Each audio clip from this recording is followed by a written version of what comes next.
Hello guys, welcome back to my channel. आज का topic है जॉब इवैल्यूएशन यानी कि कार्य का मूल्यांकन। हम जिस भी जॉब पर काम कर रहे हैं उसमें हमारे कार्य का यानी कि हमारे वर्क का किस तरह मूल्यांकन किया जाता है, किस तरह उसको इवैल्यूएट किया जाता है, वही जॉब मूल्यांकन या कार्य मूल्यांकन कहलाता है। Job evaluation is a systematic process used to determine the relative worth of different jobs within an organisation, ultimately influencing pay structures and compensation. It compares job based on factors like skill requirement, responsibility, and working conditions to establish a fair and equitable pay system. यानी कि नौकरी या कार्य मूल्यांकन एक व्यवस्थित प्रक्रिया है जिसका उपयोग किसी संगठन के अंदर विभिन्न नौकरियों के सापेक्ष मूल्य को निर्धारित करने के लिए किया जाता है। यानी कि इसमें हम ये डिसाइड करते हैं कि किस जॉब की क्या वैल्यू है, उस हिसाब से उनको सैलरी दी जाती है और कंपनसेट किया जाता है। यह एक निष्पक्ष और न्यायसंगत वेतन प्रणाली स्थापित करने के लिए कौशल, आवश्यकताओं, जिम्मेदारी और कार्य स्थितियों जैसे कारकों के आधार पर नौकरियों की तुलना करता है। यानी कि इसमें हमारी क्या रिस्पॉन्सिबिलिटी है, क्या हमारा काम है, उन सब आधार पर लोगों की जॉब्स को कंपेयर किया जाता है। फिर जिसमें ज़्यादा काम होता है, ज़्यादा रिस्पॉन्सिबिलिटी होती है, उनकी ज़्यादा पे, और जिसमें कम काम है और कम रिस्पॉन्सिबिलिटी है उनको कम पे दी जाती है। According to Kimball and Kimball, job evaluation is an attempt to evaluate each job in a plan and to determine the fair basic wage for such job। यानी कि किम्बल और किम्बल के अनुसार कार्य मूल्यांकन किसी संयंत्र में प्रत्येक कार्य का मूल्यांकन करने तथा ऐसे कार्य के लिए उचित आधारभूत मजदूरी होनी चाहिए, इसके लिए किया गया एक प्रयास है। यानी कि जिसका जो काम है उसको उस अकॉर्डिंग पैसे मिलने चाहिए, उसको उस अकॉर्डिंग उनकी सैलरी मिलनी चाहिए।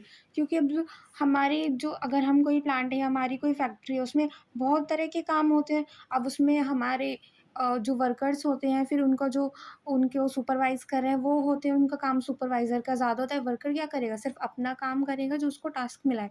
सुपरवाइज़र को सभी वर्कर्स का ध्यान रखना होगा, उनके डाउट्स क्लियर करने होंगे, तो उस अकॉर्डिंग ही उनकी पे दी जाती है। अब इसकी कैरेक्टरिस्टिक्स, यह एक व्यवस्थित प्रक्रिया है, सिस्टमैटिक है, क्योंकि इसमें क्या कर रहे हैं हम, देख रहे हैं कि किसकी क्या वैल्यू है, किसका क्या वर्क है, उस हिसाब से उसको एक व्यवस्था दी जाती है। उसके बाद यह कार्य के मूल्य का निर्धारण करता है। इससे क्या पता चलता है कि हमारी जॉब जो हम कर रहे हैं उसकी वर्थ क्या है, उसकी वैल्यू कितनी है, उस हिसाब से उसकी सैलरी। यानी कि अगर किसी की ज़्यादा सैलरी, इसका मतलब क्या, उसका वर्क भी ज़्यादा होगा। निष्पक्षता और समानता सुनिश्चित करता है। यानी कि अगर कुछ लोग सेम काम कर रहे हैं तो उनकी पे भी सेम होगी। ये नहीं कि काम दोनों ने इक्वल किया पर एक को ज़्यादा पैसे मिल रहे हैं, एक को कम, ऐसा नहीं होगा। जिसकी जो वर्क कंडीशन होगी उस हिसाब से उसको सैलरी दी जाएगी।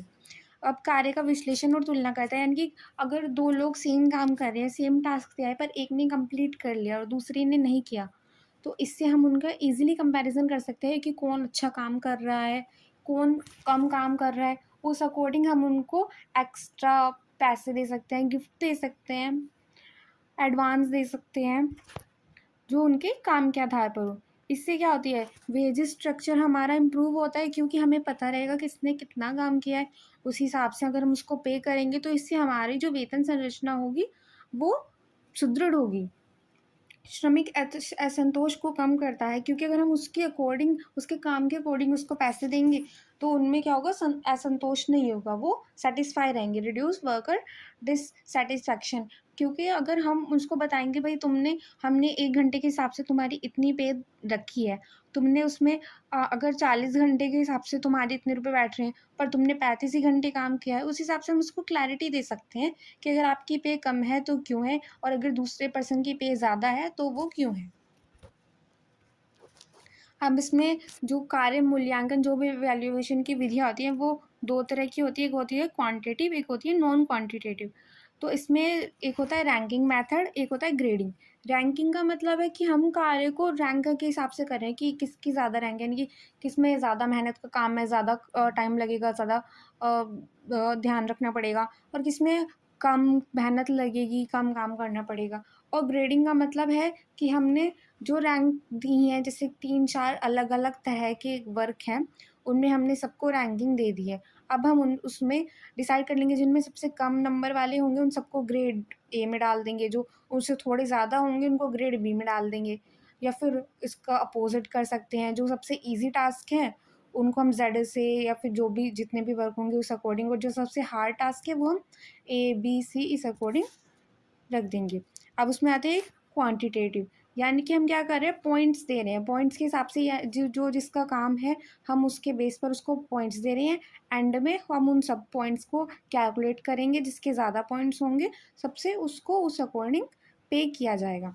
और दूसरा होता है घटक, यानी कि हम उसके फैक्टर के अकॉर्डिंग देख रहे हैं, यानी कि जो हम पॉइंट्स उनको आ रहे हैं वो हम नोट करते जा रहे हैं, उस बेस पर हम उनको एंड में पे करेंगे।